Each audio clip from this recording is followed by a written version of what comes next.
Ladies and gentlemen, I contend that the Food and Drug Administration, along with the pharmaceutical drug cartels they support, are engaged in a conspiracy to commit genocide against the American people. We estimate that the FDA, by denying the public access to life-saving drugs, is responsible for the murder of millions of people, and we do intend to bring them up on war criminal charges. Holy shit.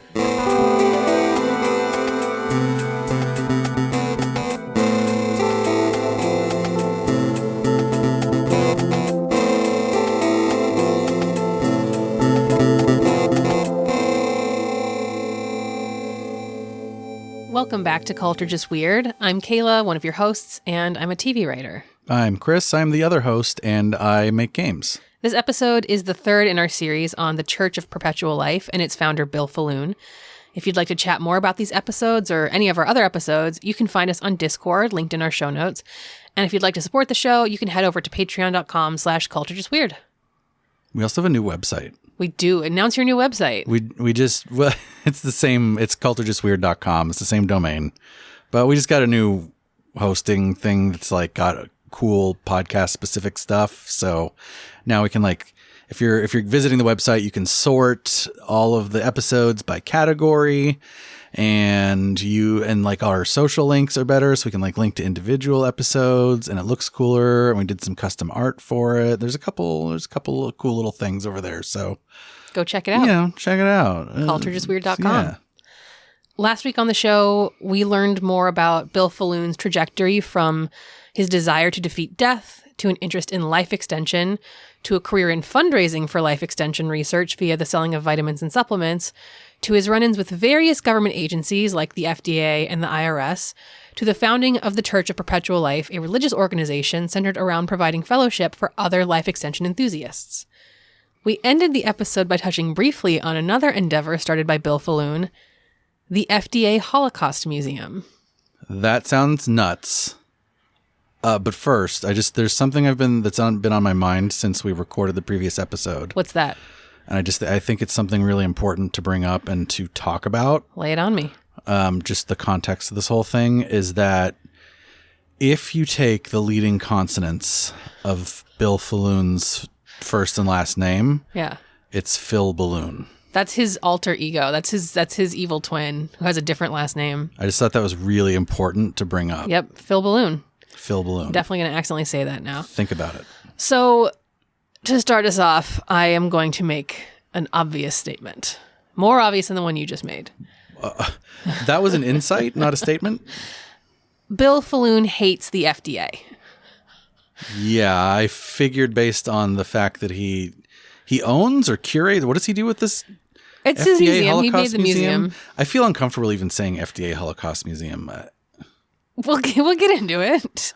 Having been raided by the FDA twice, indicted on dozens of counts, forced to spend a lot of money in legal fees, and having his businesses hamstrung by the agency, it's easy to see why.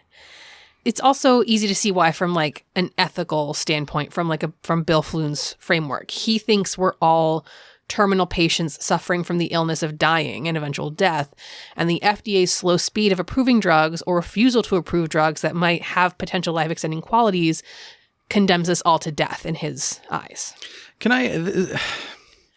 This question is kind of like a general, and now this is an actual question, not a You're not joke being facetious? Question. No, I'm not being facetious. Although I do think Phil Balloon is pretty important. But anyway, no, I just sometimes feel like I need to disambiguate, does Bill Faloon think that that we're not curing death, or is he specifically about we're not doing anything to combat old age and senescence? Because if it's death, I'm just what is medicine then? I think it's more what you said of the life extension stuff, not their goal is to make death optional. Okay. And I don't necessarily think the goal of medicine is to make death optional. Okay. Well, I mean, it kind of is though, for each new thing that medicine figures out a way to cure from the smallpox vaccine to, AIDS research and medicines that makes dying of that thing optional. But I think that in mainstream medicine, there's still the idea of the human lifespan is finite and like can maximize out at like 120 years. And we're just trying to get people the most healthy years that we can get. And then they will die versus life extension enthusiasts who believe death should be optional. I get that. It just feels like sometimes they go back and forth, which is okay. Like if your overall goal is to make death in general optional, then like I totally understand if you're going to sit there and go like, well, you should have a healthy lifestyle, you should visit the doctor frequently, and you should support funding for, NAD plus or whatever, right? Like all those things contribute, even though only the last one, to my knowledge, really has anything to do with senescence and old age. Right. I just feel like sometimes when guys like Bill Faloon say, oh man, why aren't we doing anything to cure death? It just confuses me because I'm like, yeah. We are all the time. Yeah, what are you talking about? I just think it's different end goals. Yeah. Like, again, I totally get it, but I just don't think that's a fair criticism that nobody's doing anything to cure death. If you're going to criticize and say like, we don't spend enough time, effort, resources on the senescence problem, then I can kind of see where you'd have a point. I think that's my understanding more that way. Okay. But ask Phil Balloon. Yeah, it's tough. It's tough because like I feel like sometimes I listen to these guys and I'm like, what are they talking about? And then sometimes I listen to them and I'm like, oh, it's definitely that. Right. In the 90s, Bill Faloon hosted a call-in radio show in Florida called Life Extension Breakthroughs. In one 1994 episode, Bill Faloon states, quote, "Ladies and gentlemen, I contend that the Food and Drug Administration, along with the pharmaceutical drug cartels they support..." Hold on. Hold on. It gets more. Okay.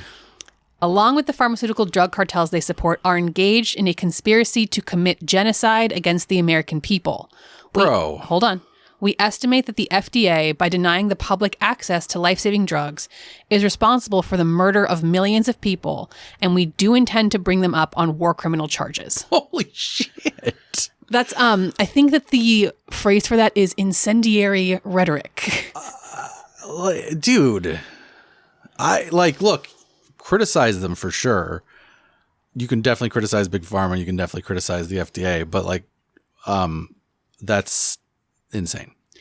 On the show, Bill Faloon would often counsel his audience on ways to get around FDA regulations, particularly by making purchases through his company, the Life Extension Foundation, company nonprofit.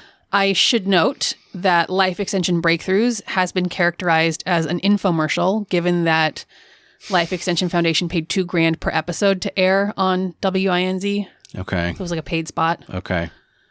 So again, is Bill Faloon a true believer trying to save people from the finality of death, and under that framework rightfully views the FDA as a villain standing in his way and causing the death of millions? Or is he a grifter trying to manipulate people into buying his potentially dangerous products and views the FDA as an obstacle between him and vulnerable people's money? Yes. Is there some way for it to be like a collage of the two? I don't know. I was hoping that you could just answer this for me because I don't know. I don't know. I can convince myself either way. Okay.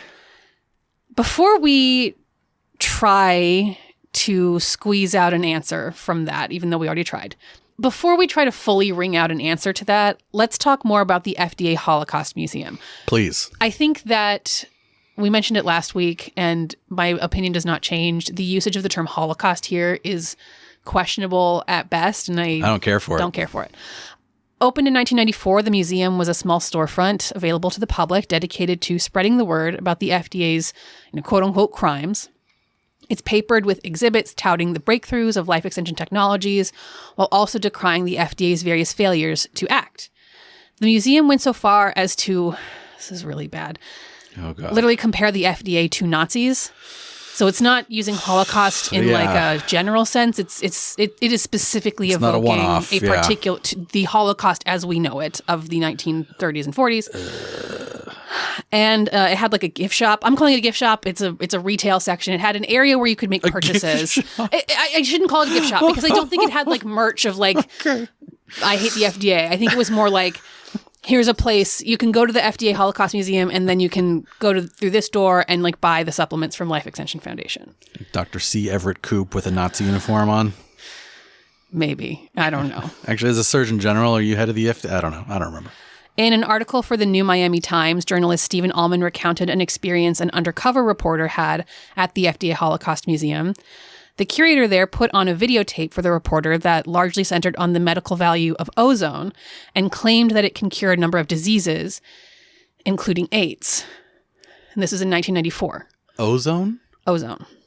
Is there any basis to any of those claims at all? The FDA at the time had not approved ozone, particularly because the gas can kill you if you do not apply it properly. Okay. Yep. After the video, the curator told the undercover reporter, hey, I can sell you an ozone machine for the low price of $1,500. From the article, I'm going to read you some quotes here. Quote, wouldn't that be illegal? The reporter asked. Not if the machine is officially used for water purification, the curator said. That sounds so sus, man. But how would I know how to use it for medical purposes? The reporter persisted. I could supply you with the protocols for how to use it, the curator offered. End Got quote. him. So, yeah, that's the kind of thing that was going on at the FDA Holocaust Museum. However, when questioned, Bill Faloon admitted that the Life Extension Foundation did not know if ozone worked. Like, the foundation did not have a position on the product. And when he was told his museum curator had pitched the product, Bill Faloon said, quote, that has nothing to do with us. We've got a lot of people here who do things like that. And frankly, that's part of why we've had problems here. I've got to figure out what's going on. So he was basically admitting that like some of his employees who, the people that work for him are probably like very into the alternative stuff and anti-big pharma and anti-FDA and anti-mainstream science. So sometimes you're going to get people that even don't agree with Bill Faloon, who again, if you remember, has a tendency to be at least like research-based versus just like claim-based. Yes. And if an employee of yours is doing things that are like really bad, the buck stops with you. On company time. Yeah. The buck stops with you. That's part of the deal. Yeah. I got to find out what's going on. You know, it's a little plausible deniability, if you will. Sure. In the same article, an anonymous former employee of Life Extension Foundation, who eventually became a federal witness in the case against Faloon, claimed Faloon and his partner Saul Kent were tax dodgers, reporting. This witness said that they reported to the IRS income of $300,000 when it was closer to like $5 million. I don't have confirmation of those numbers. This is just the claim from the witness. And more importantly, the witness called into question Bill's intentions. Quote, these guys try to sell themselves as true believers, but they're nothing more than drug smugglers who are being allowed to continue a criminal enterprise. Wow, that's pretty definitive on the grifter side of things. That is, but again, like that's one man's opinion. Huh. To that, Bill Faloon had this to say. This is a very quote-heavy episode. Quote, we have been offered to plea bargain this whole thing out. We could have a real-life situation occur, but we don't accept that. To us, this is a life or death situation because if the FDA maintains their dictatorial control over healthcare and medical research, we will age normally and die. We have done nothing wrong. Certainly, we've had no complaints from our 15,000 members other than allergic reactions. We simply believe the terminally ill person should have access to any drug they want. End quote. And just like that, I'm back in. We simply believe the terminally ill person should have access to any drug they want. I'm back on the side of Bill Faloon being a true believer. Yeah, I guess. Yeah. Am I naive? Probably. I don't know. I don't know either. I mean, fear of death is a powerful thing. So I do believe that it could motivate someone to be a true believer in that manner. Yeah, I'm scared of death. I don't want to die. I want this to be real. God, I'm going to take metformin. Talk to your doctor before starting any drugs. Yeah, but don't take ozone, though. I'm not taking ozone. That doesn't sound correct to me. I'm going to read that statement again because it's important. We simply believe the terminally ill person should have access to any drug they want. Okay. Bill Faloon and the Life Extension Foundation are not the only groups to express this desire. They're also not the only groups to openly criticize, resist, and fight against the FDA. I find myself at odds with Bill Faloon's approach here. I don't care for him opening something called the FDA Holocaust Museum when the FDA was established to protect public health by regulating products that can potentially harm or kill us. But there's another group that had a shockingly similar message to some of Bill Faloon's agitprop, one that I do not find myself at odds with and support wholeheartedly, which makes this even more difficult. Does our audience know what agitprop is?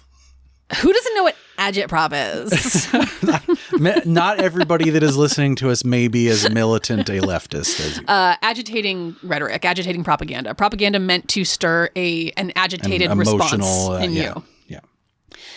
Right now I'm talking about ACT UP, a grassroots coalition formed in 1987 that worked to end the AIDS pandemic through direct action, medical research, and political and legislative advocacy.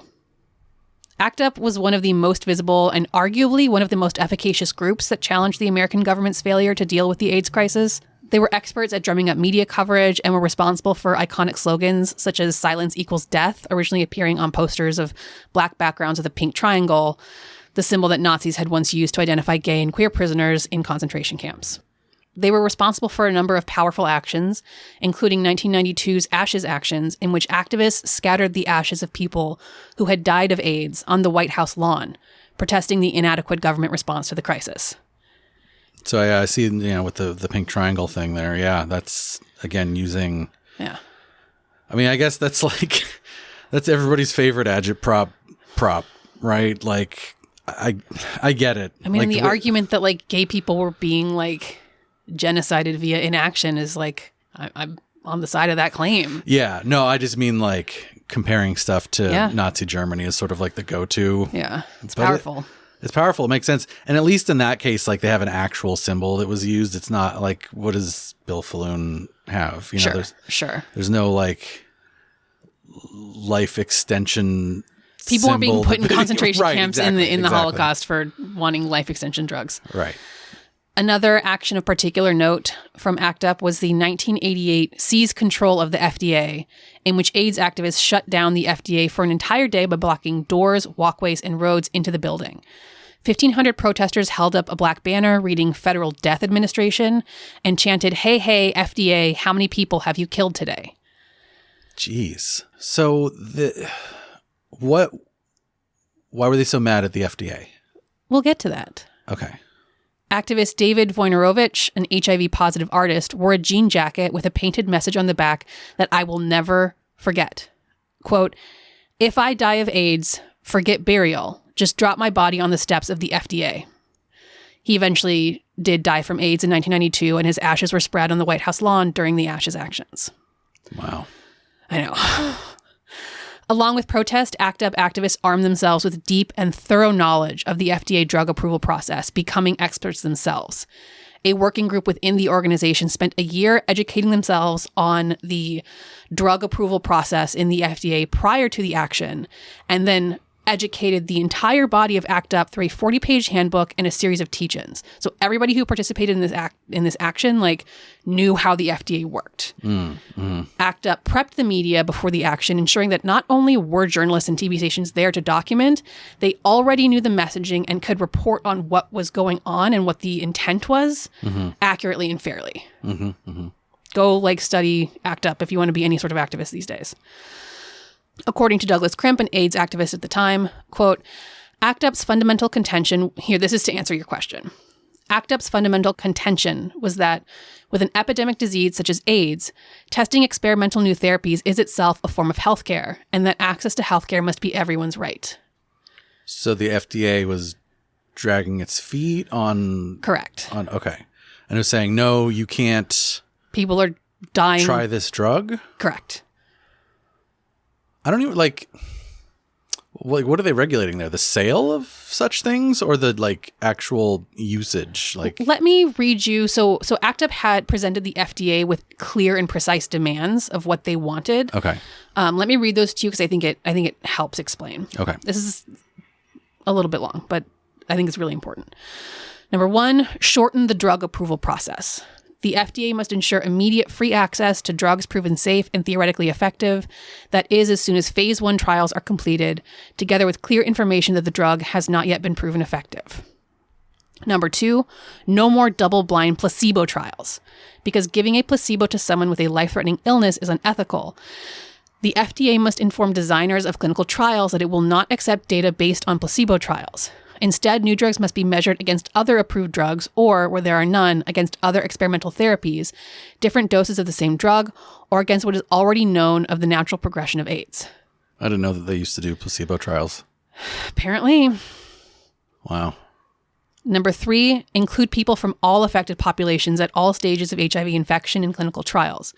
The FDA must mandate that drug trials recruit participants from all groups affected by HIV infection, including women, people of color, children, poor people, IV drug users, hemophiliacs, and gay men. If a trial requires a homogeneous population, parallel trials must be conducted in other affected populations.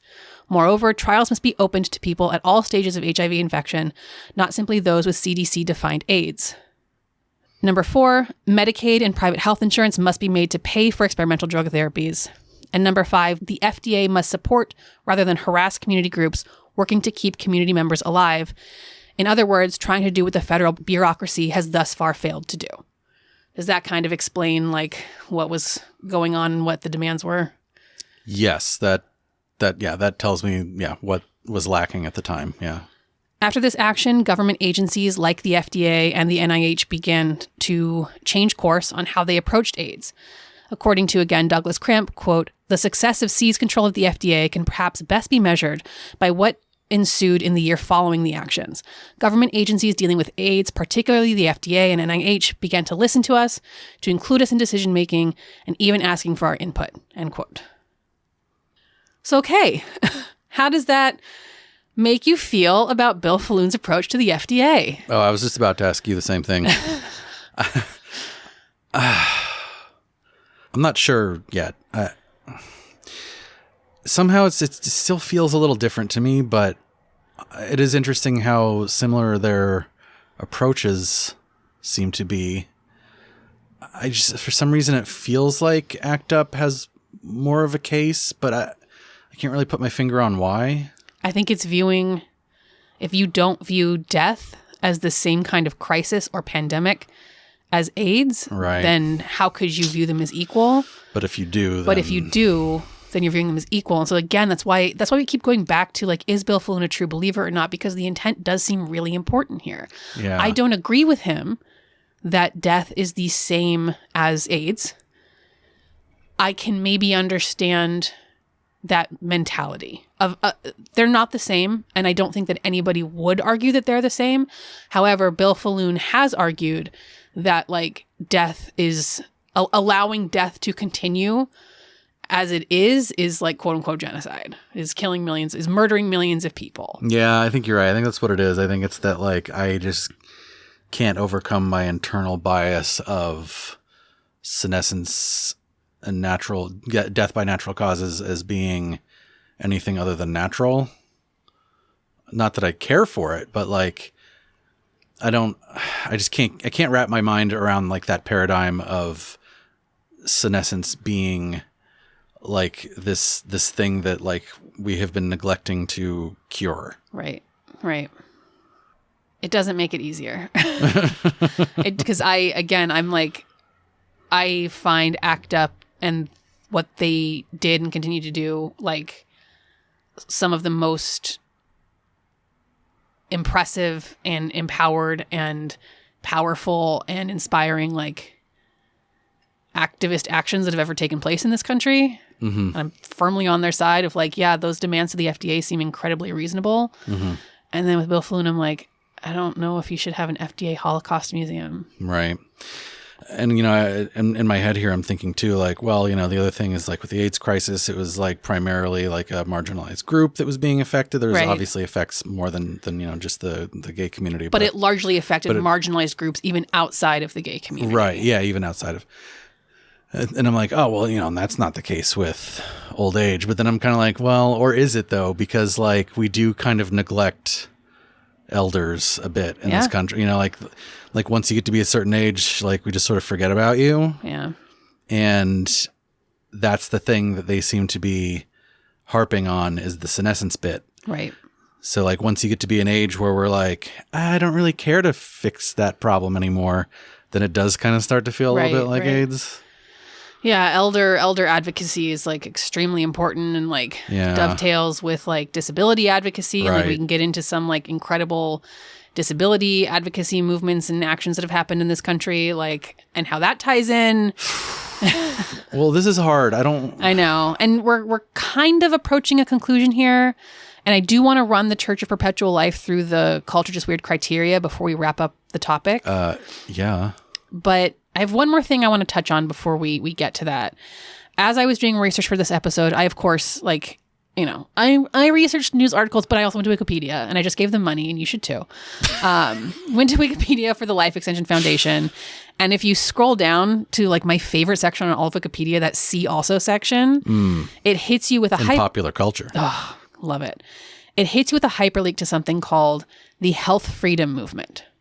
Okay. What's that? It sounds an awful lot like something anti-vax, but please enlighten me. Quote, the Health Freedom Movement is a libertarian coalition that opposes regulation of health practices and advocates for increased access to non-traditional health care. Yeah, okay. I mean, it kind of sounds like what they're into. Okay. So this is a decentralized movement consisting of a lot of different groups of people, either explicitly or like de facto. De facto, does that mean by default? I think so. Well, that's what I said. For example, the conservative John Birch Society, which I don't know much about, I just know that they're a conservative society. They have been explicitly advocating like health, quote unquote, health freedom since I think the 70s. I think they're like a libertarian leaning conservative group. Life Extension Foundation would also fall into this coalition kind of like by default. I don't know if they say like, we are a health freedom movement, or they just kind of are. Right. It's not, part of what makes it libertarian, quote unquote, is that it's not defined by like a traditional left-right political divide. Hence that kind of distinction of like, get the government out of my healthcare kind of thing. Its supporters include people like, you might be shocked, Libertarian Congressman Ron Paul. Weird. Where is that Libertarians guy? support I know. libertarian things. He introduced something called the Health Freedom Protection Act in 2005. And then I think this is like not small in Britain, because you have other supporters of note are Sir Paul McCartney and actress Billie Piper, who you know from Doctor Who and Secret Diary of a Call Girl, I think. Yeah, 2 shows I've definitely watched.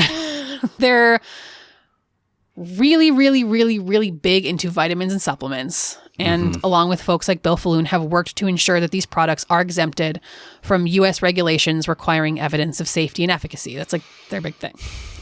Mainstream medicine does not accept their belief that high doses of vitamins and supplements can improve health and longevity with little to no negative consequences.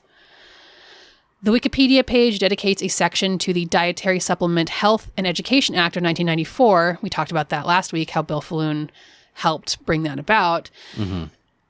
The DSHEA defines supplements as food, which allows them to be marketed and sold unless the FDA proves that they pose significant risk of harm, rather than requiring the manufacturers prove the supplement's safety and efficacy. And that's huge, because the FDA only has limited resources, so they can't check everything. Whereas if you require it on a case-by-case basis for them to prove the effectiveness or whatever of their supplement, then that scales. Right.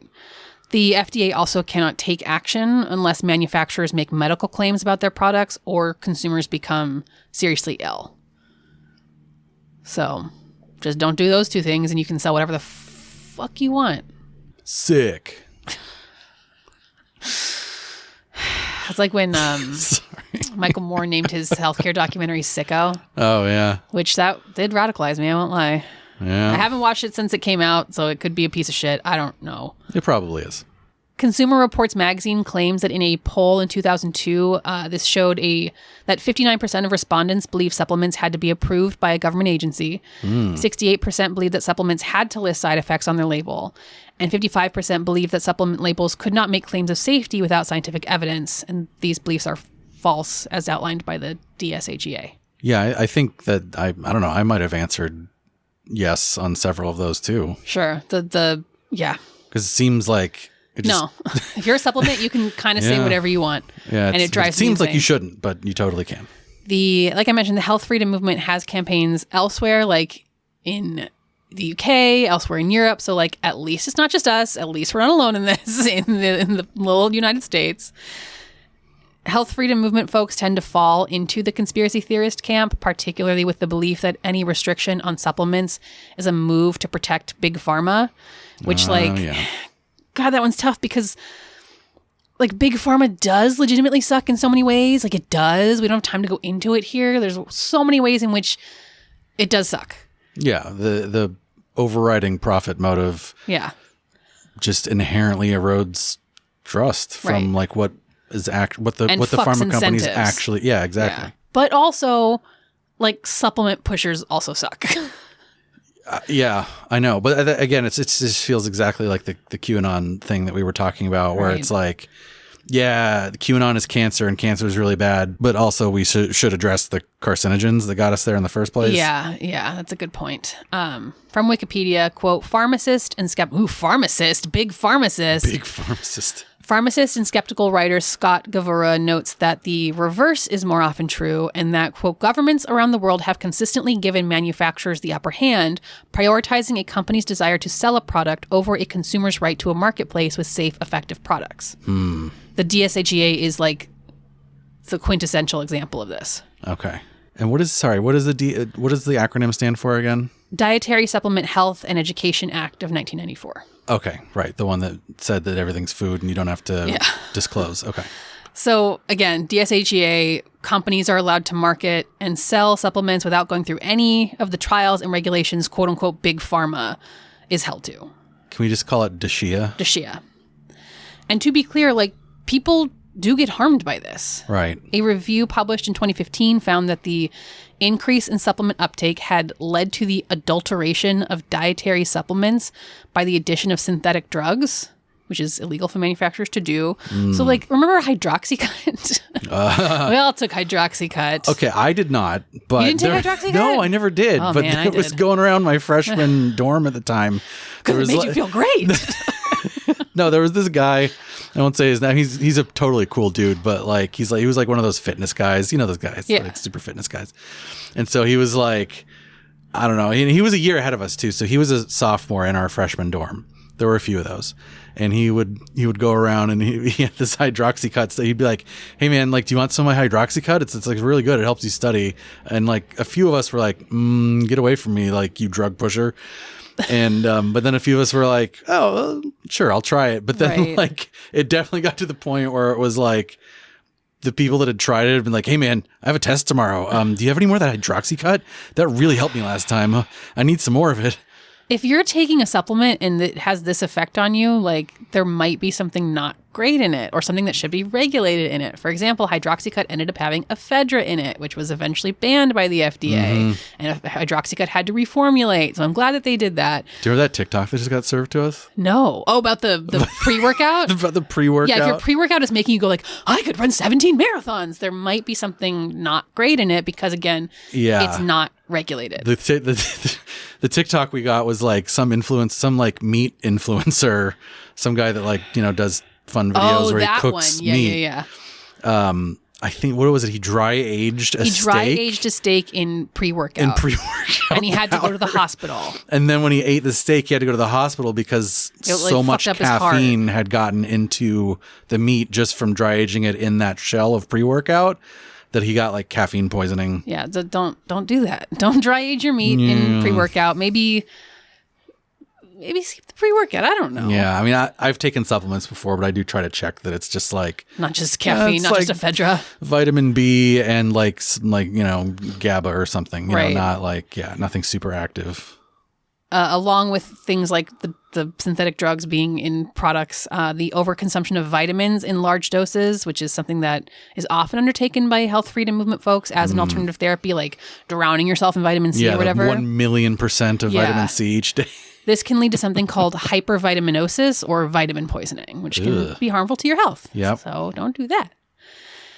And like, we could do an entire other episode on this, but like before... The Dream did an entire season on it. Before the FDA, America was just like a wild, wild west of supplement sales, and like not in a good way. And it's not a joke that things like heroin and cocaine used to just like be in everything. Yeah, and right. like things were just Coca-Cola. making people sick and ill and covered in rat garbage. Like I miss my morphine tincture. there's a reason we have regulatory agencies, and it's not necessarily the conspiratorial reasoning or just the conspiratorial reasoning. Okay, well, I miss laudanum, so I don't know what to tell you. So, yeah, the health freedom movement might make you think about the Bill Faloons of the world a little differently, though I still find all of this very confusing and confounding and not easy to grapple with. If it makes you feel any better, if you scroll down to the See Also section of the health freedom movement, one of the things it links you to is the abortion rights movement. You know, the whole like, my body, my choice thing. Okay. Does that help? Does tying these two things together help give you any clarity? I feel like I have whiplash now, actually. I feel like I'm just going back. I'm getting whipped back and forth in this whole episode. Yeah. Yeah. Can't you just like fit yourself neatly into one side of the culture war or the other, please, for my brain to consume? Two more small things before we jump into the criteria.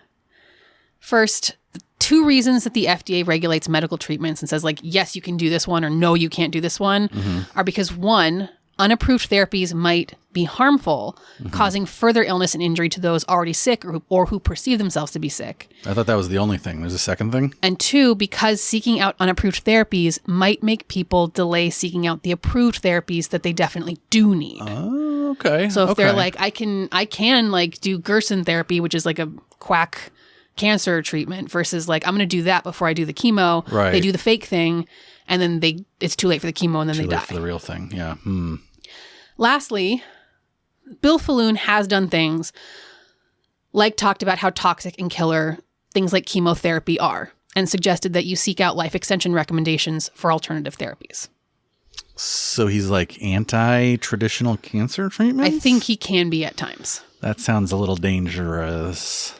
It's definitely not the front and center thing, because it took me this long to like stumble across that accusation, but it's not a part of this. Okay. Cancer sucks. Ready for criteria? Yes. The first Cancer one's is a so cult. easy. Oh, yeah. It's Charismatic definitely, leader. For sure. Charismatic Yeah. leader. Check. He fills all the balloons. He is, honestly, I watched an interview for the previous episode to record, and like, I meant to sit down and watch like a few minutes, and I watched the whole thing because I was like, I want to keep seeing what this guy has to say. Oh, that's a good point. I don't like, he sounds charismatic from his influence, but I haven't actually seen. So you've seen him, and he does. Yes. He does radiate. He has Riz. He has the Riz. Yes. Okay. I enjoy, but I mean like Riz in the way that when I read the article talking about how he used to have a radio show selling shit, I went, oh yeah. That sound you heard was all of our Gen Z listeners shutting off their phones. Yeah, right? they're gone now. Correctly. I mean, you should. I should not be saying Riz. It sucks. What do we do about this one? Expected harm. This is the thing that we don't know how to answer. Because they keep reiterating that like nobody complains about us. None of our people, none of our thousands and thousands and thousands of members complain, except like sometimes they'll get an allergic reaction. Nobody's complaining about this. So like, is it harm? I don't know. And we're just, okay, to clarify, we're just doing Church of Perpetual Life, Bill Faloon, Life Extension Foundation, that conglomerate, not health freedom movement. Right. Not the FDA. Transhumanism in just general. This. Yes. My face right now is very pained. If you're 87 years old and you take a drug that like maybe you shouldn't be taking, is that expected harm? Yeah, I don't know. Exactly. Yeah, like it's kind of like there, the ACT UP was saying. It's like, look, if you're gonna die, right, then like let me take the experimental thing if I want to. I don't know. That said, I think the DSHEA is a unequivocal harm to society. Yeah. Oh yeah. I would be. I think I'm anti-Dashia. So what do we say? Expected harm. Okay. I think that here's my take. If we think that this is like Naga and they're grifters, we can probably safely say there's some expected harm. Sure. If we say that they're on the up and up and they're just doing experimental stuff to try to ultimately do good, there might still be some expected harm, because when you're pushing, bleeding edge stuff, right, there's a trade-off, right? There's like, it's not always going to work. So there might be some expected harm there. So I think that regardless of which direction we take the like, are they good guys or bad guys? Right. I think that there's still expected harm. How high? Medium? Do we have to just go with medium because on one hand it could be low, on one hand it could be high, and so we average it out? It's 23. Okay. Presence of ritual, high. They have church Really? services. Oh yeah, church. You're right. Sorry, it is literally a This is a church. church. They play specific songs. Yeah. They have a logo. Okay. Yep. High. Niche within society, yes. I mean, everybody dies and everybody's afraid of Right. death. But the Church of Perpetual Life itself is niche. is You're right. niche. It's Even small. Life Extension Foundation is thousands of people, not millions of people. Right. The service we went to was like 10 people. It was like a couple dozen. Okay. Just want to clarify. Thanks. All Thanks right. for clearing that up. Here's another one. Anti-factuality. NA. I don't know. Like it doesn't strike me like the spirit again of this one is just, we always have to clarify this, but like the spirit of this one is like logical fallacies, right? Sure. Like, I don't know that I'm sure there's some biases going on here. I think like, But they're upfront that this stuff is experimental and that Yeah. the research says this and that it might not help you. It might help you. You need to get your baselines done or else we don't know if it's helping you. Like, we don't know if this drug is good or not. Like, it seems like they're okay saying, like, we don't know. yes. And if we're going to red flag stuff like motivated reasoning, Sure. like the reasoning is very motivated here, whether Yes. it's correct or not, who knows, maybe. And it's good that they're upfront about saying maybe, but there's definitely motivated reasoning here. Right, They're right. afraid of death and therefore they're reasoning to themselves, well, yeah, I mean, if I take a shit ton of vitamin C every day, then Right. like that's motivated reasoning. So I'd say at least medium. Okay. This is hitting all the things It's right hitting now. them. It's hitting them. Percentage of life consumed. Well, they're trying to give you your life back, Kayla. I think that negative. it's high. Really? I do. I know that like the church services are only every 2 weeks and like, but I think that the people that are into this are also like, they're, according to Faloon, like a lot of people are like involved in many different ways and they're like keeping Okay. up on the research and they're in the buyers club and they're buying their stuff from Life Extension Foundation and they're going to church and I think it's certainly medium. I don't think it's Really? small. Okay. You're worried about death all the time. No, I know, but like when I think of life consumption, I'm like thinking of They're not living on a commune. living on the commune or like being a Dallas Cowboys cheerleader where you're just doing that 100% of the time your whole day. Okay, I could be argued out of it. I could be argued that it's small. But I think it's there for sure. I think it's there. It's just maybe it's not as high as like a teal swan situation. Right. Dogmatic beliefs. I would say having a FDA Holocaust museum suggests some amount of like, I agree. we're right and you're wrongness. I agree. I don't think it's like as like upfront and explicit as we've seen in like other groups, but I think it is Yeah. extremely there. Yeah. Chain of victims.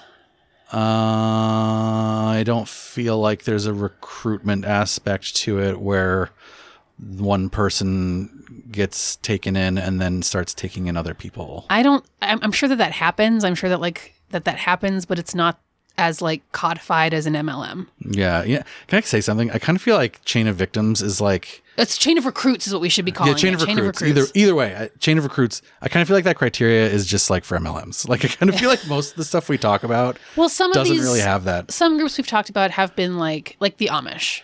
Yeah. That's a chain of recruits. Oh, and the other thing we talked about with this was QAnon, because it would be like, Right. someone would get into it and be like, hey, you got to check this out. Right. And then they would get radicalized and then they would tell their friends. And I'm sure that happens here, but it just doesn't seem to be as like, it's not written as a rule kind of thing. Yeah. And I don't feel like we went to a service and nobody was like, oh, you got to come to more of these. Right.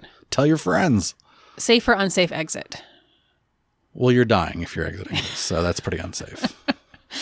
I don't get the sense though that like you're going to lose your entire community. No, this I would say this is not there. Yeah. Okay. So charismatic leader, yes. Expected harm, medium. Presence of ritual, high.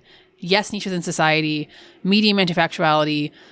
A small percentage of life consumed. High dogmatic beliefs. Low chain of victims. Low safe or unsafe exit. Is the Church of Perpetual Life a cult?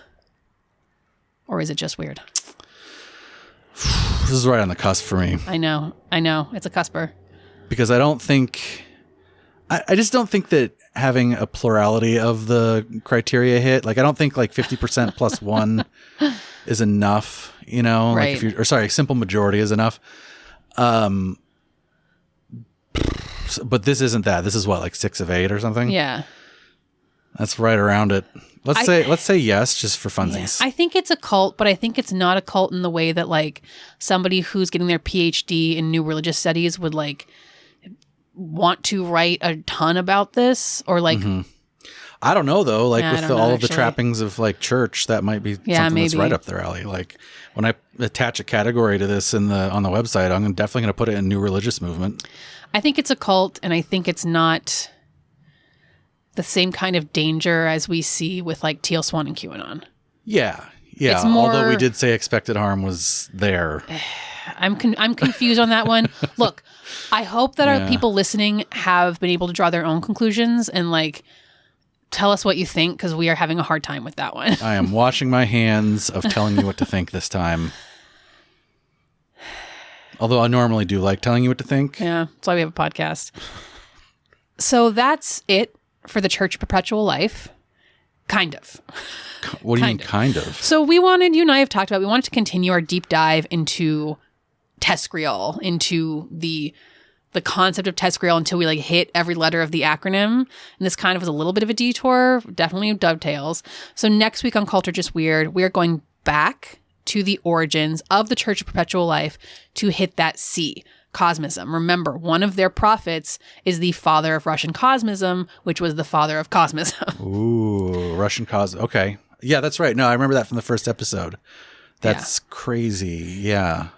That's next time on... It's all tied up. It's all tied up. It's a bundle. That's why you have the word Tescrial. That's right. I should go thank Emil again. That's next time on Cult or Just Weird. This is Kayla. This is Chris. And this has been... Cult or Just... Do we already do Perpetual Life? I don't know. Cult or just FDA?